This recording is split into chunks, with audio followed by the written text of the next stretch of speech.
Hey, everybody. I am Stephen Casimiro. Welcome back. So appreciate you being here. If you have been paying any attention to the outdoor recreation culture over the last 15 or 20 years, you are probably familiar with the name Melissa Arnot Reid.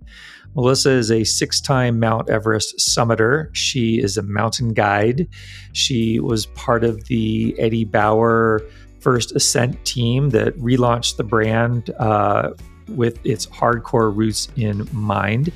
And she has just written a book called Enough. And the book is about her journey from a difficult childhood to world famous mountaineer.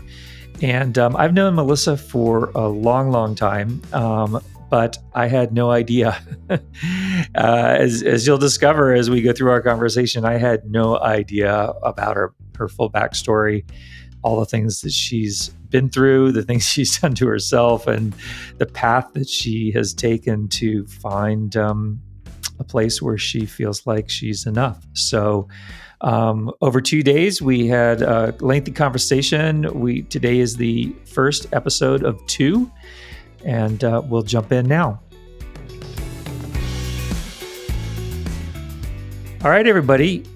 Thank you so much for listening. I can't tell you how excited I am about this conversation that we're going to have today with Melissa Arnot Reid. Melissa and I have been talking about her new book for ages. I was lucky enough to get an advanced copy and be able to read it. And this is going to be said over and over again. You think you know Melissa. You do not know Melissa until you read this book. It is an extraordinary book. It's a beautiful book. It is a unbelievably courageous book, and I would just encourage you right from the top, you're going to need to read it. It's an incredible story about adventure and mountaineering, but ultimately I think it's a story about what we are all struggling with, which is, how to live great, purposeful lives. So, Melissa, welcome. Thank you. Thank you for your kind words and all of the great care you have taken with my story. Oh, well, thank you. You're welcome. I don't know if everybody who's listening knows, but we ran an excerpt from Melissa's story in the spring issue of AJ that takes place during the guide tryouts, the mountain guide tryouts for Rainier Mountaineering on Mount Rainier. And it's, you and I talked about which chapter would be best. Any one of those chapters. I mean, every one of them, you've really done such an incredible job with your storytelling. And then, I have not known you traditionally as a storyteller.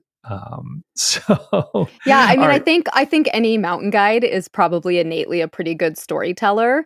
And especially, I came from a background before I started working as a mountain guide. And then while I was working, I was teaching wilderness medicine. And so I got very well practiced at delivering information in a small container in an entertaining way. But I've also been a writer my whole life. And I think if there's one thing that may surprise people, it's that I've been writing since I could talk, and I've been writing poetry and thought pieces and philosophy since I was little. And to have the opportunity to write my own story through my own reflections has just been the greatest adventure for sure. Awesome. Yeah. Well, I want to talk to you about that in a little bit, but I want to start off with the timing of our conversation. This is, I think, less than a week before. So the book is called, tell me. Enough, Climbing Toward a True Self on Mount Everest. And it drops on April 1st. Okay. So less than a week away. Mm-hmm. How are you feeling? I am feeling like a very anxious person right now, honestly. I think I wrote most of the book in 2020 to 2021. And so I've had a lot of time to sit with my choice of what stories I was choosing to put into the world, but it's really felt quite theoretical until right now. And now it's I know that the train is gone. I cannot get the train back. It is going down the tracks, and I am sitting here just waiting to see where it ends up. And so it's both incredible. I have moments of feeling so much pride for, I'm somebody who has been celebrated for my accomplishments and my achievements, but I've never really loved that. And this feels quite different because it's my creation. And so I feel those moments of incredible pride for what I've created and the heart that I've poured into this. And then I feel immense fear because it's so very different from any story that you may have known about me. And it's not that what you may have known is untrue. It's just that it's always been so phenomenally incomplete. And this is really the complete story, and it's very vulnerable. And so I definitely am like having very strange nightmares right now. Yeah, you've referenced your fear online. You joked a week or two ago about if you could break your contract and pull the book out, and that's so. My agent promptly was like, "Absolutely not." hence the nature of contracts. Yeah, as it is. So, what are you afraid of? I think, there's a real duality to how I'm feeling right now. I'm afraid of being seen and being truly known. And it's something that I've struggled with my whole life. I've had a fear that if I was known for who I really am, that I would be rejected. And so I've inescapably told the world who I really am now.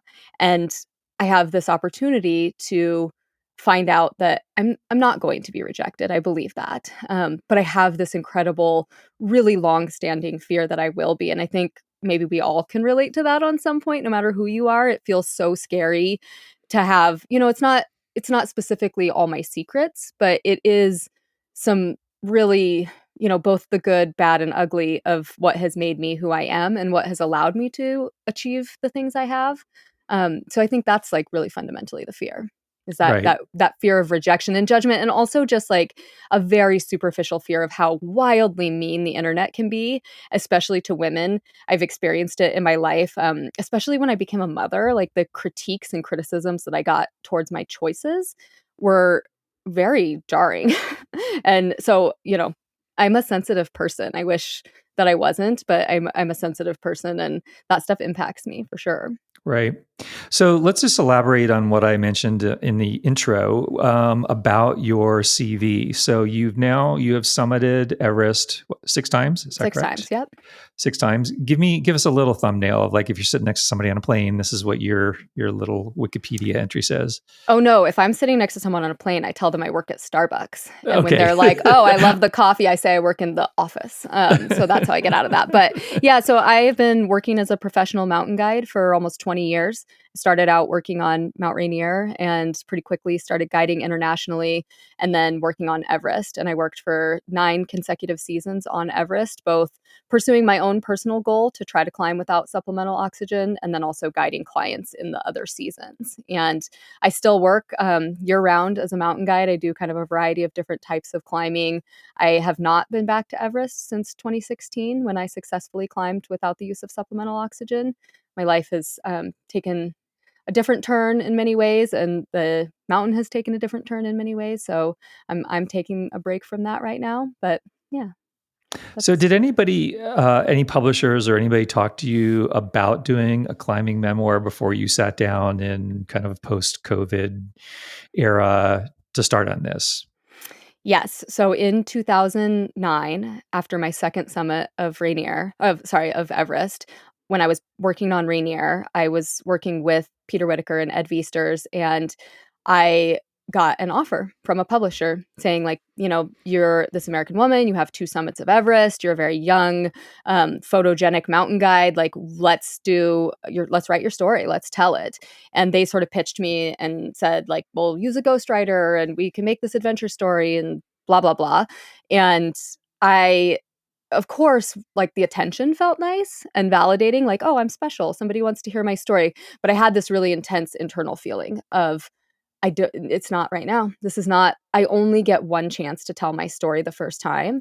And I really want to do it correctly. And that happened again a few times in my career and I actually got pretty far down the path of a whole book proposal that I was going to co-write with a journalist who's a friend of mine. And then I ghosted her because I realized, like, as I was reading our book proposal that she had written from the stories that I had told her, I felt like a fraud to myself. I was like, I'm only telling the very most perfect, most curated parts of my story, and it just feels so inauthentic. And if I put this story out there, I know I can sell books. I know people will be interested because Everest attracts interest for sure. But I can't ever undo that. I can't ever take back that story. It's going to be far harder to amend afterwards. So I stepped away from that. And then, yeah, like I said, I started writing again in COVID. That's interesting because you talk a lot in the book about having kind of a hard shell, and not giving a lot away. Yet when you sat down to think about actually it's an interesting choice because given sort of your pattern, your history, like a simple, superficial, this is what I did, seemed like, as you describe yourself, it would have been the expected book. Hmm. Yeah. Yeah, for sure. I mean, I think I was in that era of time, like I was getting to tell that story in a lot of different ways. I was getting to write little articles for different publications. I was getting covered by publications. And so it was sort of like satiating that desire for me to tell that story and also allowing me to dip my foot into like, how does it feel to tell this version of my story? And of course, again, like the attention was lovely, but it felt always just a little bit incomplete. And I just knew like there was going to be a moment when I was going to have a break and I was going to have a breath and I would be able to really tell the story that I wanted to tell. And I don't think that I had a lot of clarity on what that story exactly was. I knew that I wanted to offer up the most truthful version of who I am that I possibly could. I knew that that felt pretty imperative because, I came of age in my professional career along with social media. Like right when I started guiding on Everest was like right when Instagram started. Mhm. And so I got to experience this idea of a highly curated storytelling as my professional career was rising. And there's sides of that that always felt really rugged to me and really left me always feeling like a little bit guilty and ashamed feeling like I wish I could say more. I wish I could add nuance. I don't want people just to think that it's this very linear, straightforward path of achievement. It's so much more than that. And there's so much more going on behind the scenes. Mhm. Why did you want that? Just curious. I mean, I can think of what reasons why I might, but why would you? It would be very easy to just sort of ride that. It's simple. It's not controversial. Why did you felt like you wanted to share more? I think, as I mentioned before, it's that duality of being fearful of being known, but also like deeply craving being known. I Hmm. wanted to be known. I wanted to let somebody, and, in my case, I guess, let everybody see who I truly really am. So, give us a brief overview of the structure of the book, so people have a sense of what they're going to get, and help sort of provide some context for the conversation. Yeah, for sure. So the book starts out on my third season on Everest and my first true attempt to climb without supplemental oxygen. And it was in 2010. And it was an attempt that ultimately failed. And so we kind of like enter right into the thick of my Everest years where I'm trying to do this thing that I'm unsure of how to do or if I can do. And I'm also carrying with me some of these questions about, why do I want to do this? Why do I want to do this really hard thing that I could die trying to do? And quite quickly, I take you back all the way to my childhood and try to help set the scene for why I might have this desire to want to be exceptional, want to be extraordinary, want to do really hard things. This desire also to need to prove myself. And I take you briefly through parts of my childhood. And then we kind of come back into the mountains with how I got started working as a guide, what pulled me into the mountains initially, some of those different relationships that carried me through my early days working as a guide and becoming a climber, and then straight into the thick of the Everest years. And the thick of the Everest years, in my particular case, are really heavy. It was a handful of incredibly traumatic events back to back to back to back that happened. And if you followed me on social media or if you were aware of me or my career during that time, I think you could pretty easily not know that. Of course, you would know the big things that happened, but you might not know that from looking at it through my lens because I hid it pretty well. I compartmentalized things pretty well and tried to just keep moving with this sort of always forward mentality, which can be both really helpful and really toxic. And I kind of take you all the way through that hardship, a breaking point, some very significant opportunities to heal, and then ultimately to my final climb on Everest, where I was successful at climbing without supplemental oxygen. Right. The hero's journey. Three. Yeah, I mean, it is so it's interesting because the hero's journey, and maybe I told you this, when I was starting to figure out, like, the structure of my stories, because I had all these essays, that contained stories I knew I wanted to tell, but I was a little unclear, like, what how am I gonna piece these together in a way that makes sense? And the hero's journey was a wonderful template. Anybody who's told a story understands the value of that, but I found something during that time, which was Maureen Murdoch's The Heroine's Journey, and it is an incredible, template, and it became my map for how to tell my story, and it really has to do with this feminine break from femininity, drive toward masculinity, a accruing sort of like the false mentors and the road of trials, and then spiritual death, and then the reintegration of feminine and masculine, and, like, as I read it, I was like, "How does she know that's what I went through?" Because, of course, it's a pretty universal template, I think, for a woman's journey in story and adventure. Right. Well, you did clearly seem to have you had mentors who were kind of false idols, false gods, men who Yes, I did not did. serve you well. Yeah, yeah, I did. I had a really confusing relationship with men in power. When I was 11 years old, I, s- was, I don't know what the right word, how to say this, but, I got into a grooming relationship with a police officer who ultimately had my parents arrested. I went to a foster home, really just cratered my existence and my knowledge of how to be in the world in so many ways, right as I was at that 11, 12, 13-year-old age where I was trying to figure out how to become a woman. I was thrust into a world that I had no bearing for how to exist in.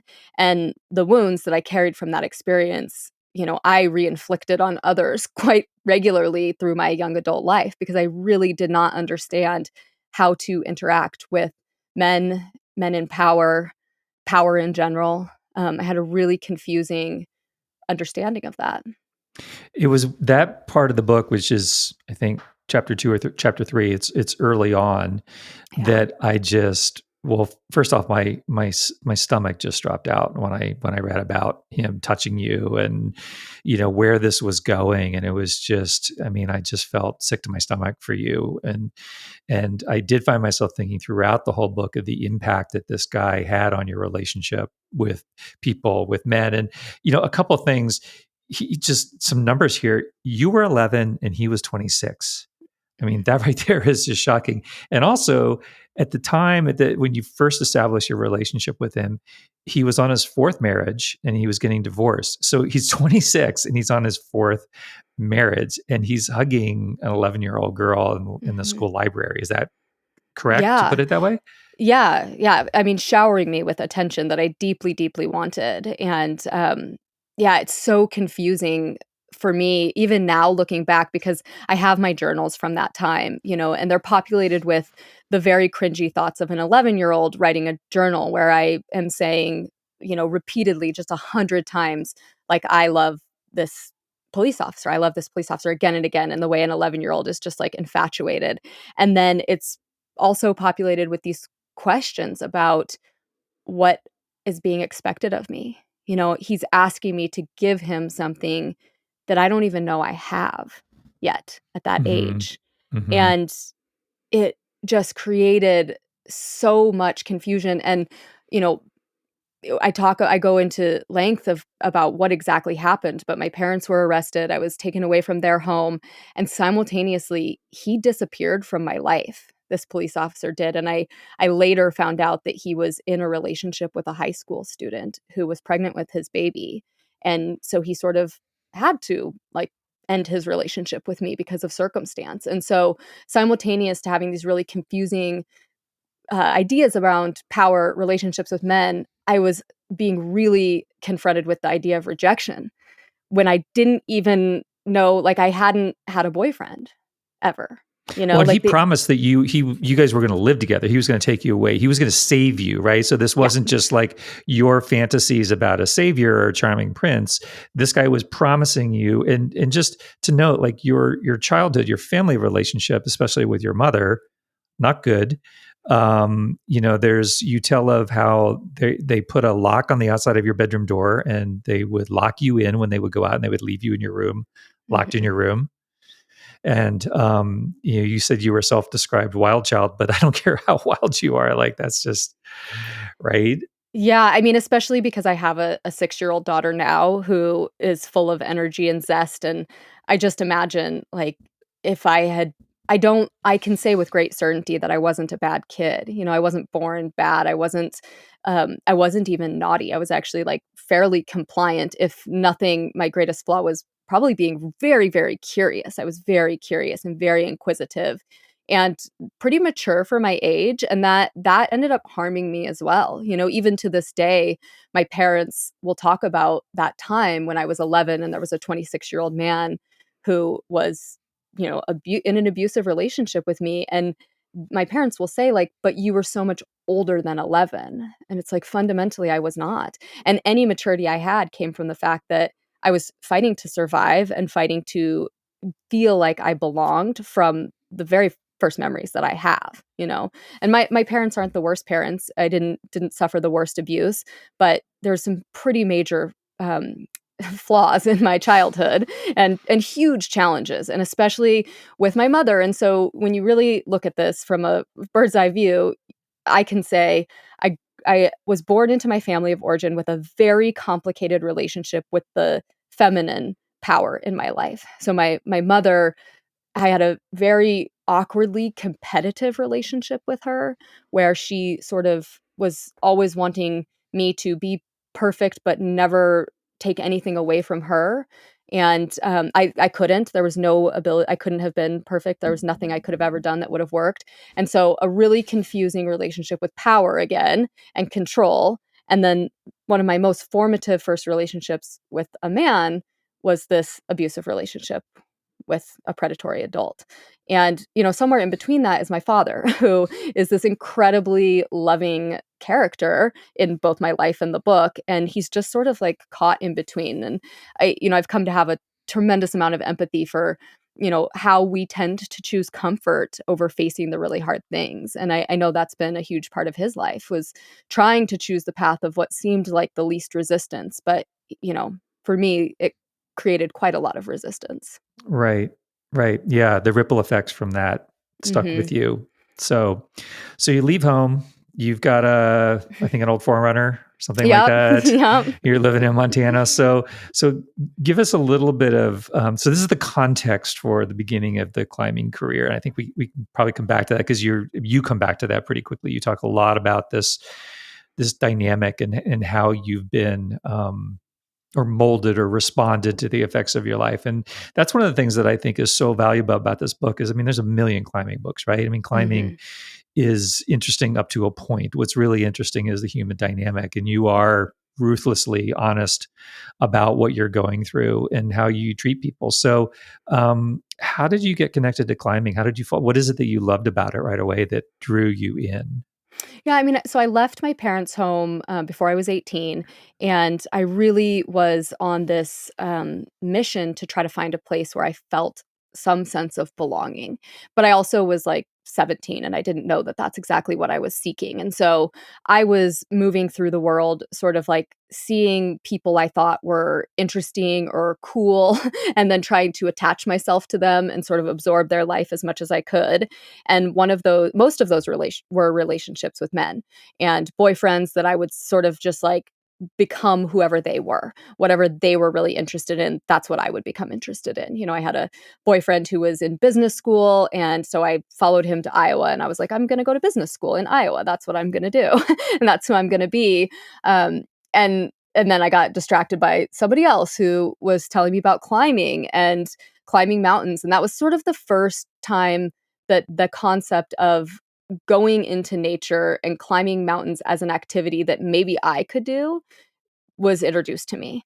And it was interesting because had always been something for me about nature. And I grew up in Southern Colorado and a pretty like outdoor child life. I was a absolute outdoor cat. And I remembered those feelings of like infinite freedom, but also containment, because nature ultimately will contain us. Like we don't get to choose what she's going to present us with, and she will humble us quite readily with a variety of different types of challenges. So I was sort of drawn towards that.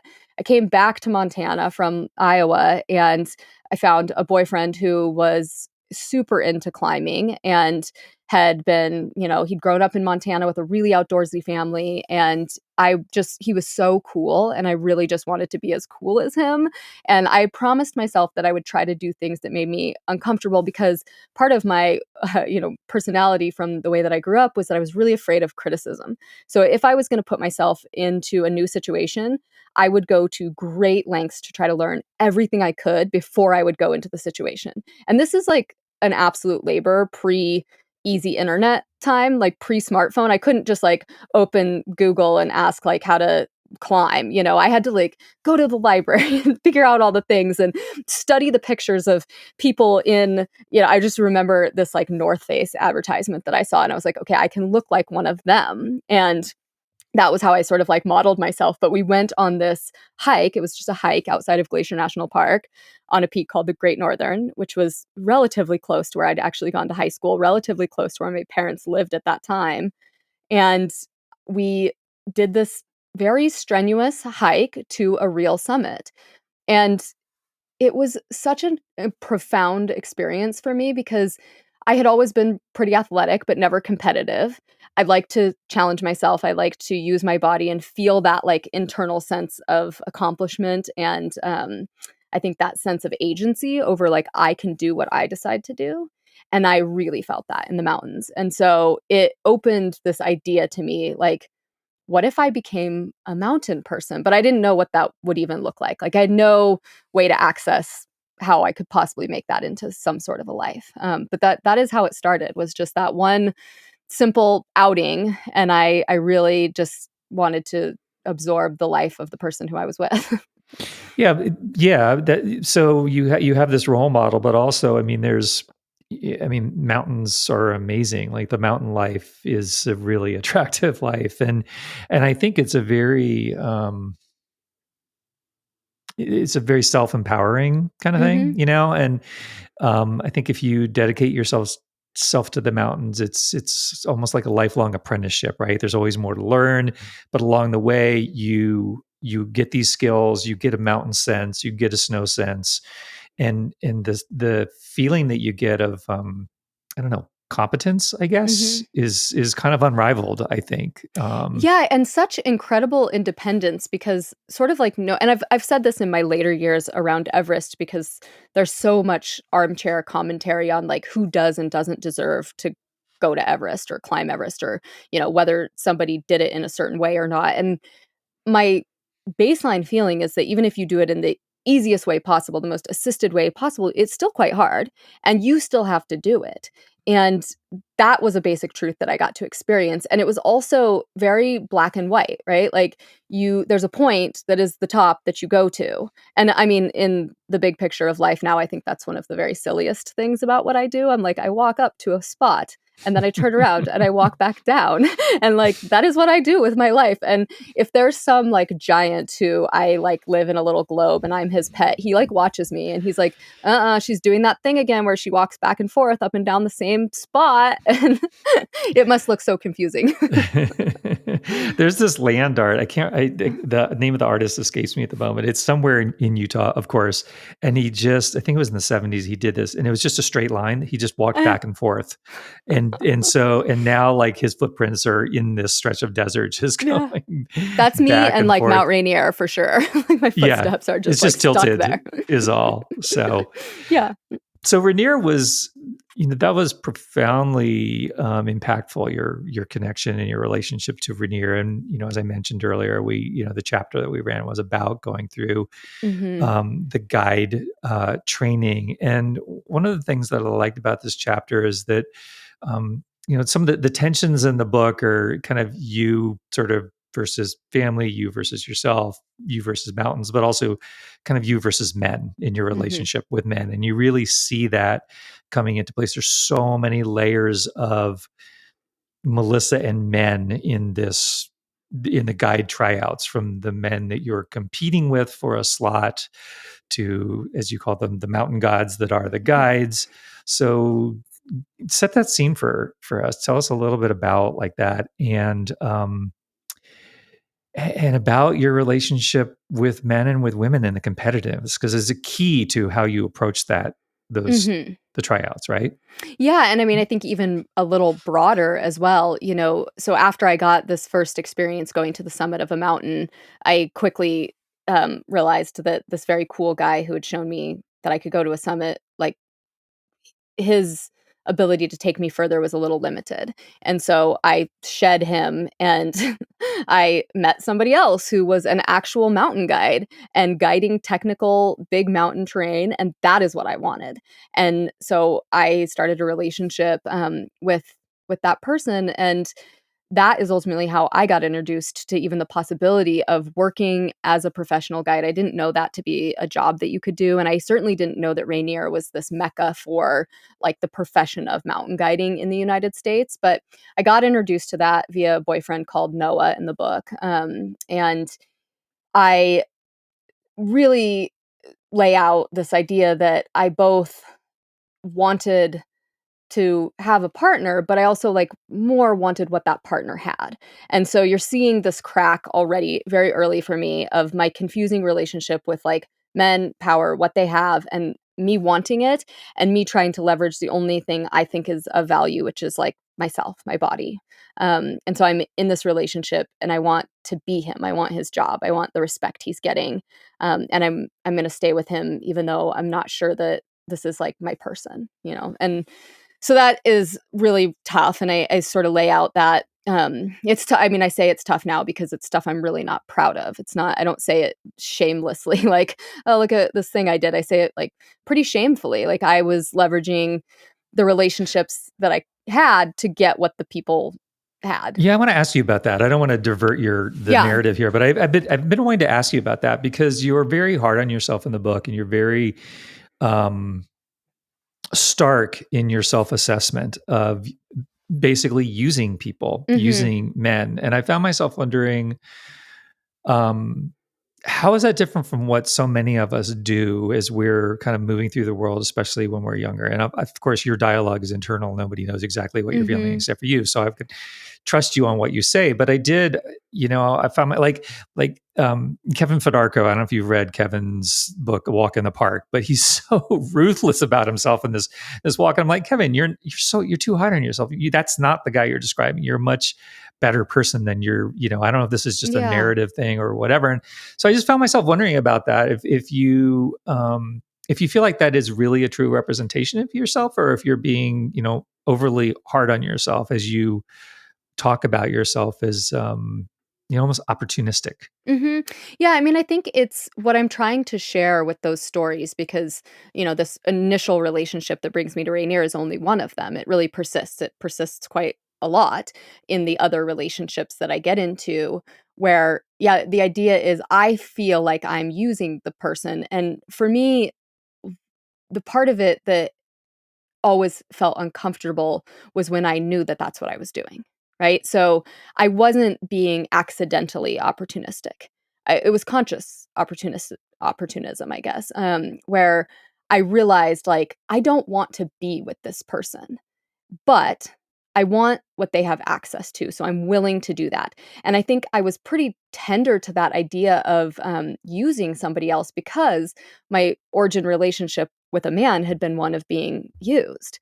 And so it always felt really conflicting to me. It always felt like, ugh, I was shown that this is how you exist in the world, and I've seen it in practice play out and work for other people. Maybe it's okay if it works for me. Maybe I'm just doing what everybody else is doing too. And, I don't think that I'm like the worst of the worst, but I think, I definitely had some low character choices and moments in my journey of figuring it out. And I think it's always been something that has not set well with me because at the same time as I was, getting invited to guide tryouts on Rainier through this very competitive process where like 200 applicants apply and they invite 60 or 70 or 80, and then they hire like 5 to 10 of them. I was getting into that by way of recommendation from my boyfriend who was a guide. And I simultaneously was judging any girl who was like at the crag with her boyfriend as not a climber. And so there's always been that feeling inside of me of like I am judging myself, like how is girl climbing with her boyfriend any less or more of a climber than I am? Because I am girl climbing with boyfriend at crag, And I had this other narrative going on, which is like, no, but I love climbing. Like climbing is who I am. And so it's different.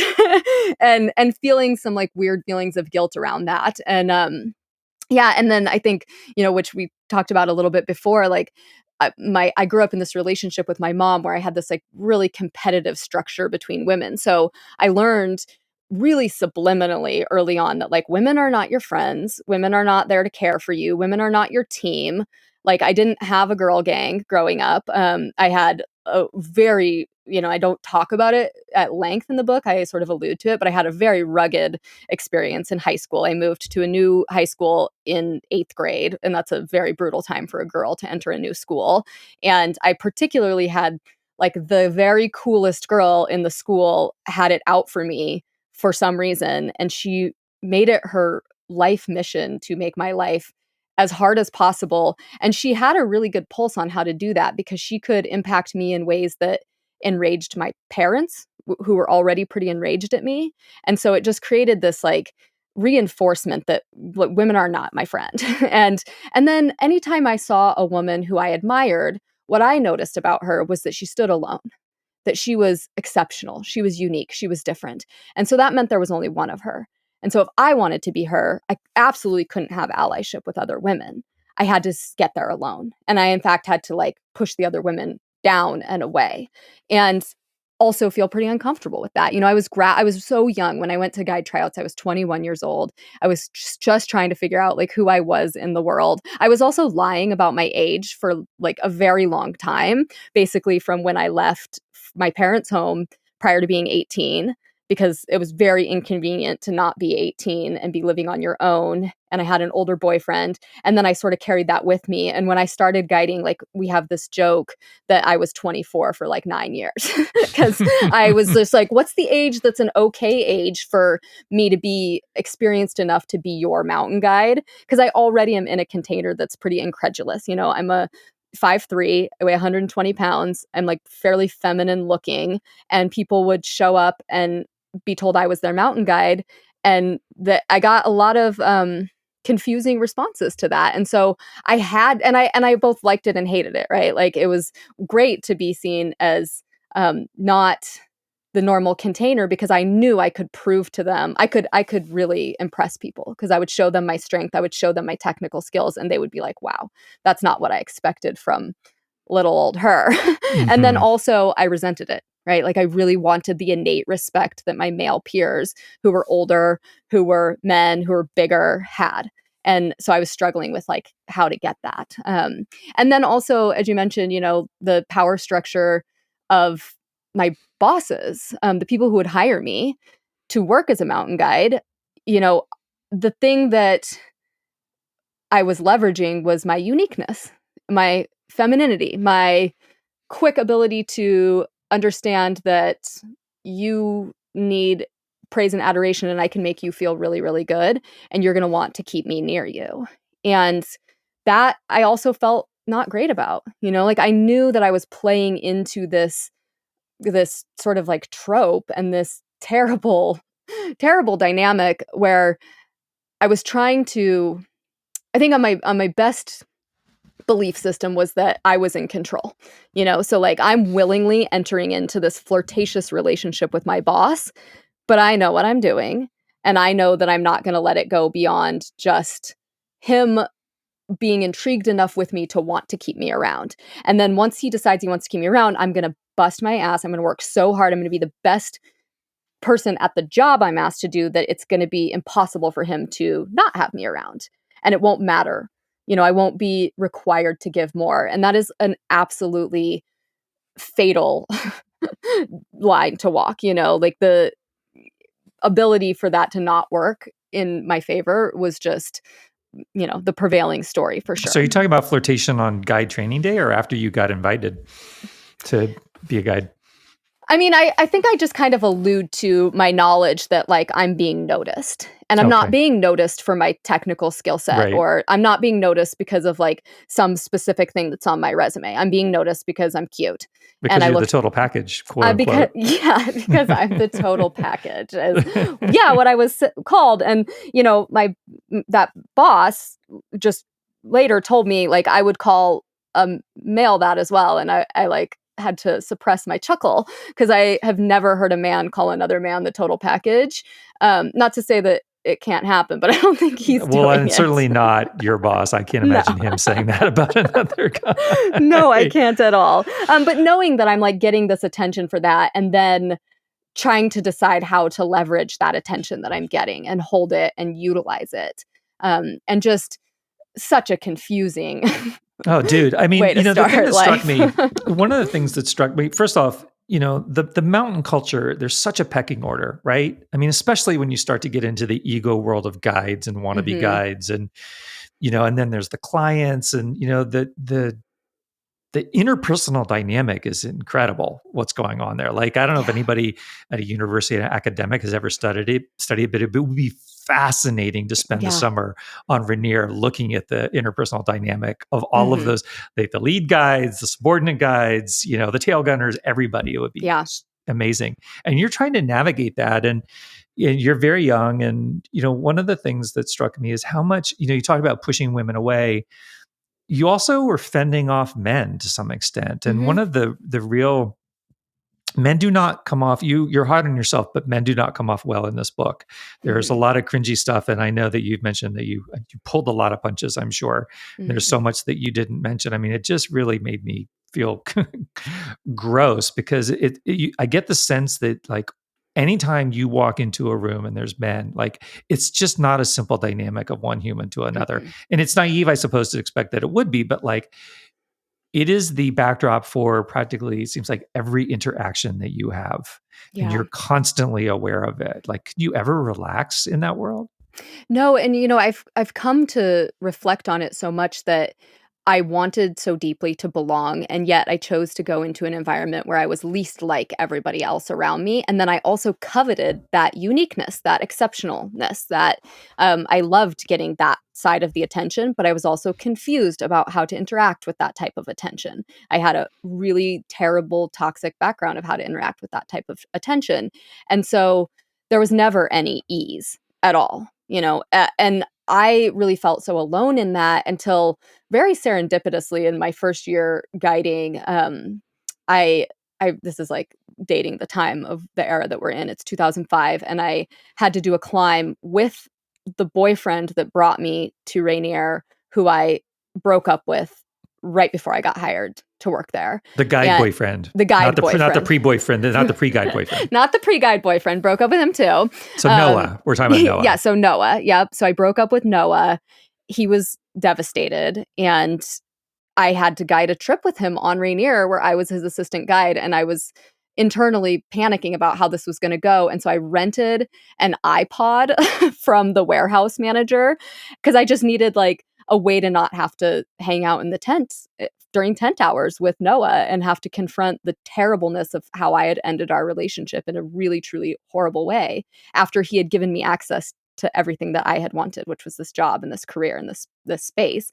But on the iPod was like 10 albums of Ani DeFranco, and I had never heard of Ani DeFranco before. And if you're not familiar with who Ani DeFranco is, especially in the 90s and like early 2000s, and honestly still to today, she is this incredible feminist poet who really speaks towards so many women's experience. And it was like somebody reading my life story to me, listening to her words. And it really made me feel much less alone because I realized, like, of course, my experience is unique. And of course, there's these unique things, but I am not totally alone in the way that I feel. And, she has this song that's called Gratitude. And it's her sort of plight of like, thank you for the dinner. Thank you for the warm food. Thank you for giving me a place to stay. But I didn't promise my body for my gratitude.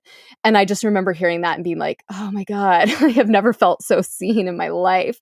Because it was always that, right? Like every room I was in, I was trying to navigate that. And then also, as I say in the book, like choosing the low character choice sometimes, like choosing to get into the relationship with the person in power and choosing to stay in that relationship with the person in power. And then, for anybody who's like, that's really shitty of you, Melissa, to do, don't worry, I suffered the consequences of those choices. So I don't know if it all like evens out in the wash, but it was not, I did not just ascend gleefully without consequences. Yeah, you want to give an example? Well, I mean, one of those terrible relationship dynamics was a supervisor on Rainier that I was in a multi-year relationship with, who was, absolutely emotionally abusive, incredibly controlling. It was the equivalent of having dated my mother in so many ways. And he controlled my work, my life, my ability to talk to people, have friends at the guide service, how I interacted with clients, and so I had come to this place in this world for freedom. And ultimately, like, I'd voluntarily entered into this like wildly imprisoning situation. That particular story plays out in much greater detail in the book.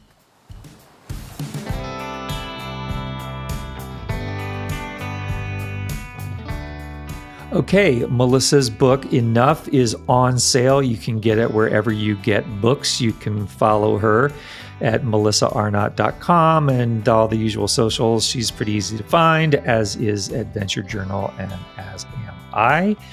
And join us on the next episode for part 2 of our conversation. Thank you. Catch you soon.